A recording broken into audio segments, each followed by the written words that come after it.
Oh, I've managed to drag Joey Osbourne out of his training session with Ricky Knight. what's it been like learning a bit from Ricky this afternoon? It's been fun. It's been insightful. Definitely taught the lesson of that less is actually more.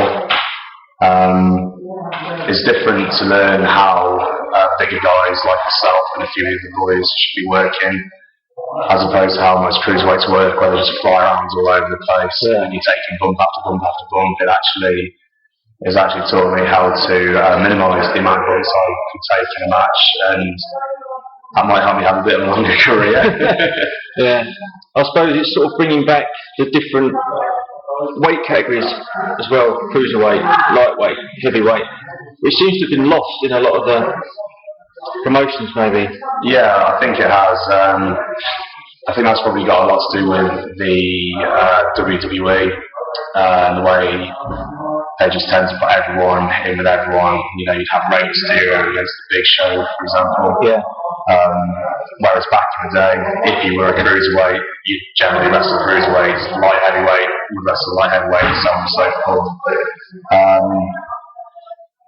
So it's pretty cool that we're learning the different styles and techniques for different weight categories and that, because then if it does get to the point where it is going to go back to the old way where heavyweights work heavyweights, etc., etc., then obviously it's going to be a lot better for me, kind of a head start, so to speak.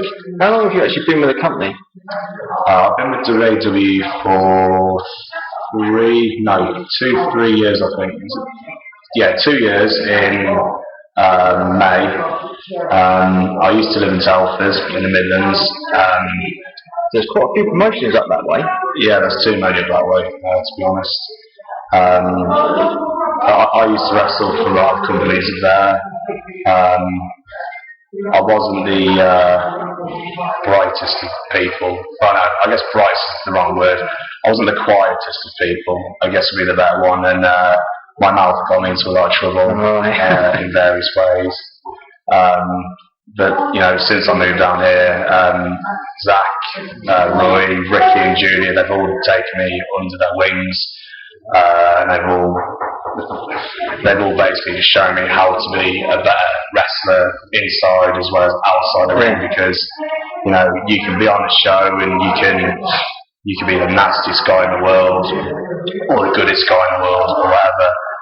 But when you're outside the ring, that is also really important. That if you're out in the city and someone sees you, you can just walk past them, give them a look. If you're a villain, if you're a good guy, you'd obviously say hi to them.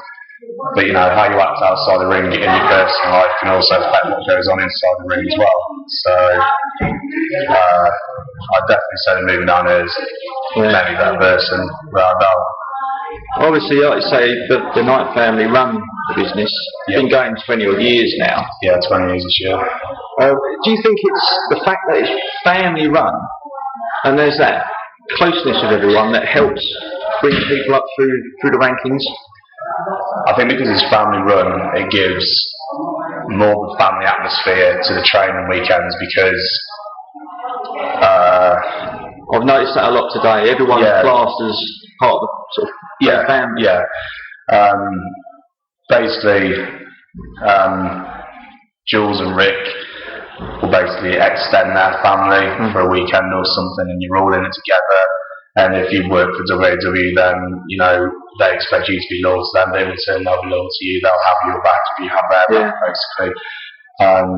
But the family mentality is a lot better than the kind of mentality there in some locker rooms up and down the country. You just get some people who turn and say, "Oh well, stuff that guy over there. I don't like him, so I'm going to go steal his moves, and I'm going to have a better match than him." When really he should be having a fast-paced, high-octane match than me. Too much ego. There's a lot of ego up in, well, not up, but around the country in different areas. Whereas in WWE, the first thing that happens when you walk in through the door is you get a crap kicked out of your ego and you get told to leave it at home. So they make you humble, and then they build you up. They basically make you rub the brown stuff to get the shine, basically. Yeah. So the other thing, obviously, with this particular weekend, obviously, because they was training yesterday as well, I believe. Yeah. You've got obviously title holders as well as a lot of youngsters coming through as well, all training at the same time. Yeah. I mean, I suppose that's mainly, it helps draw talent out from the newer people. Yeah, definitely. And also, I think if you're a young'un, because we do like a kids training weekend, but like if you're new into the advanced group, which is what this one is, and you see people turn up to training who are champions. I mean, we've got Tony Valentine out there, who's one of the British Tag Team Champions. We've got Sid Parker, who's the current RQW Cruiserweight Champion. Liberty, who's the Bellatrix Female World Champion. Sammy Baines, the RQW Ladies European Champion. So when you get all the champions turn up to train, it kind of just sends out a message that no one is better than anyone else. You know, no one should have any excuse not to train unless it's like a life or death situation. So if someone turns around and says, "Well, I'm a champion, so I can't be asked to train," then they lose that belt pretty quickly. They probably get put right down to the bottom of the ladder. Whereas, if you're a champion but you have a family, they're kind of a little bit lenient on it. But it's basically instilled in you when you win a championship belt that you have to keep training, you have to be a role model for all the other guys and girls on the roster. Because if you win a championship belt and get lazy, then it just makes you look, stupid. It reflects on the company as well, I suppose, at the end of the day. Absolutely, because if you get people turning up saying, "Oh, well, Marco Marinelli, for example, the British Light Heavyweight Champion, he's not here this weekend, but he's got a job." But if he didn't have a job, or he wasn't rotated on to work, and he was like, "I can't be bothered to train," that's going to reflect poorly on him. Obviously, he's a British Light Heavyweight Champion, which has got like a huge history in it, including Jimmy Ocean.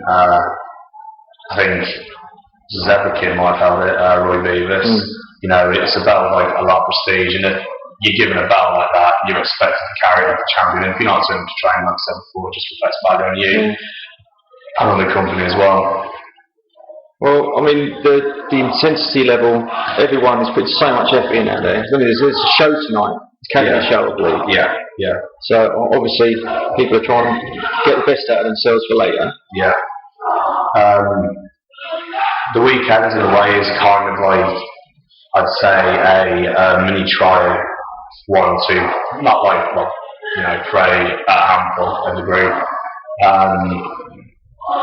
Where basically, they'll be working the whole weekend, and if they perform well on the academy training weekends and they turn up both days, then they've got a better chance of getting the show. Say, for example, someone who's only turned up 1 day and put like a shift in. If someone's been there 2 days and put 2 shifts in, then it's like, well, you're going to be on the show in front of him. Even if you're like a better wrestler than him, you're still going to go in front of him if you didn't turn up to train. I suppose they scout people on these weekends as well. Obviously, they've got another show coming up in Epic Studios in July, I think it is. I think it's the 14th of June. We've got 30-man Tolerant Rumble on that show as well, so that's going to be huge. The last one we did drew about, I think, 700 people, just shy of, or maybe a little bit more. We've got a 30-man Rumble, so there's going to be a lot of spots open in that Rumble, and obviously there's going to be a lot of trainees who, when Epic starts rolling around, and it's only like 6-7 weeks away now, which seems crazy because the last one I seen like yesterday was like 6 weeks. I was up at the Epic one. It was awesome. When Epic rolls around, you'll see like a big difference in all the trainees. They'll be there, they'll be in the gym, they'll be coming to the training weekends because they want to get that spot in Epic. I mean, it's the best venue in the UK, bar none. It's probably the best venue in Europe, to be quite honest. In fact, I go as far as saying it is the best venue that doesn't have the initials WWE in the name. It's just a phenomenal venue. When you walk in there, you feel like you're part of something big. And when you walk out onto the stage and you're walking down to that ring, and you've either got people cheering you or you're booing you, you've got your music in the background, all the lights going, you literally feel like a superstar. On the last Epic show, I was in a tag team Rumble match, and me and my partner, we actually got the old gowns that the Superflies, Ricky Knight and Jimmy Ocean used to wear. We acquired them, and we did a little thing where we were half paying tribute to them, half taking the mickey because we're both villains. So we had the sunglasses on, the bandanas, the capes and robes, the whole lot. and we look like a pair of lemons. We look like complete and utter idiots. But when I was walking down the ramp and you just got everyone booing you because they, kind of cottoned on, hang on, they're taking a mick out of one of the best British tag teams that's ever lived. They're just booing you and giving you so much grief that because you're just getting that kind of reaction, you just stood there, and I just thought to myself, I was like, I feel like a superstar for the first time in my life. This is awesome. I mean, it doesn't matter whether they're cheering you or whether they're booing you. If you're getting that reaction, you're appealing to those people for whatever reason. Yeah, if you're getting a reaction, good guy or bad guy, you're doing your job. Yeah, it's as simple as that. And there's, for me, nothing better than getting that reaction in the crowd. The minute when you walk out through that curtain, whether they cheer you or whether they boo you. I mean, I wrestled last night in Telford. I walked out and got like a huge cheer, and it was like amazing. I was sort of, this is wicked. And then I know tonight, if I'm wrestling, I'm going to walk out wearing sunglasses, a bandana in the road, and people are going to be laughing at me saying, "You look like an absolute twerp." But they're still going to be booing the crap out of me. So, you're getting that reaction. That's what you want. Yeah, absolutely. Good guy, bad guy reaction. Either reaction's a good reaction. Yeah. Excellent. So you don't know if you're wrestling tonight yet? You're not sure? I'm unsure at the minute. I believe Ricky's going to probably be going through the cars in about 5 to 10 minutes and telling everyone what's going on. And then basically we just set up for the show, chill out for a bit, and then go and get on with it, really. So, well, from what I've seen today, all power to you, because I couldn't have handled that in the ring today. It is very intense. And when you have people like Zach and Ricky watching you, absolutely. I mean, Rick's so much knowledge. Yeah. I mean, Rick's like a legend. There's like no one that can turn around and say he's not, because he is. And Zach's only 22, and he's just so knowledgeable about wrestling, and he's just so good. Yeah. And then you've got Julia, who again is amazing. She's over in America at the minute, flying a flag for Britain. And then there's Roy as well, who again, 20-year pro, like 34. Yeah. And he's like bar none the best in this country. I believe he was in number 8 in the top 10 British wrestlers. He was number 8 in the top 10, but he should have been a lot higher than that. I mean, I'm biased. I see him as a mentor and a friend. He's a godfather to my little boy. But, in my opinion, he's number 1. Yeah. And then very close behind him is Zach.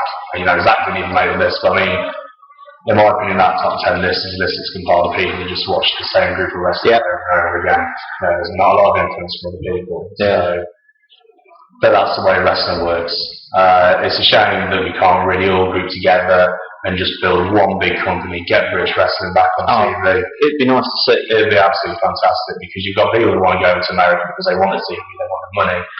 But back in the day, the world of sport, when they went up there, they were still drawing 10.7 million.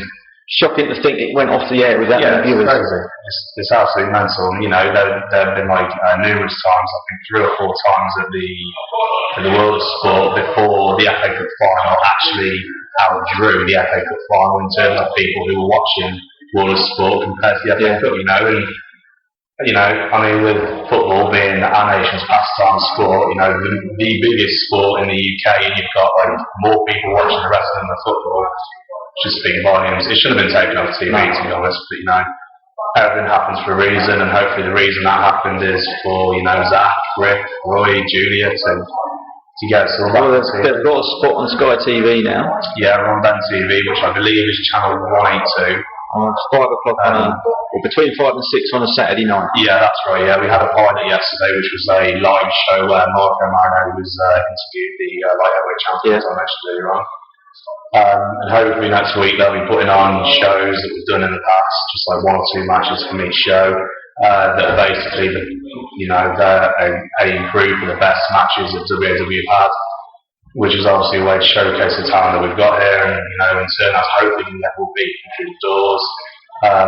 And the absolute best thing you can do is just keep on raising awareness, because at some point, someone who runs Sky TV or Channel 4, Channel 5, ITV, BBC, someone's going to have to still take notes and say, well, you know what, this stuff I'm watching now is absolutely, amazing. Well, BBC did a documentary last month, I think, about the ICW in Scotland. In Scotland, yeah. So they know it's out there. They know it's popular again. Absolutely. It's just getting the right people. Yeah, absolutely. Take note. Yeah. I think that was more of a documentary style thing, but I didn't watch it, so I can't. It was basically about the bloke who runs it. Right. Similar to the one they did with Ricky. Yeah. 2.5 years ago. Yeah. Final Family. Yeah. I mean, it's all been a while doing documentaries and that, and you know, I guess for some fans, it's cool being able to see what a wrestler does when he's not wrestling in a ring. But you know, for wrestlers, the coolest thing would be show their wrestling talent. To be on TV. Show their talent in the ring. Yeah, so like 10-second mini clips from a show. Just say, you know, stuff that let's just devote an hour to, you know, WAW or, you know, whoever. I mean, again, I'm being biased, but I think this company's got the best talent in the country.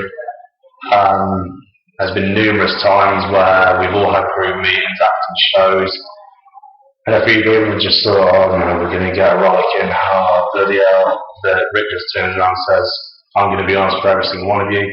That show can go anywhere in the country and it will knock spots off anyone else. And this is like guys who are like either ungraded or C graded or B graded or A graded. You know, there's like a whole mix of on these shows. And I mean, the crowd atmosphere, which you'll notice if you're staying for the show tonight, the crowd atmosphere is so intimate, it's just crazy. Yeah. I mean, the North fans definitely are probably the best fans in the country because they're just so passionate and they just sit there and they take it in and it's real, you know, and they feel that it's real, you know, they know that it's real. So they're just like complete like head over heels in love with the wrestling down there, which obviously for us is, you know, fantastic. I mean, you can get 100 people in there, but when you know, add another 500 people, 600 people onto that effort, can you imagine what that's going to be like? When, you know, it's just, well, I mean, I hope you make it onto the show later. So I am sticking around. I'm going to have a look and see what's going on. It'll be the first Academy show I've been to, so I hope you'll enjoy it. I hope it'll be a good show. Well done for the day. You deserve it. I would like to pass on a cup of tea now. Thanks ever so much for taking time out to talk to me. Thank you for having me, mate. Much appreciated.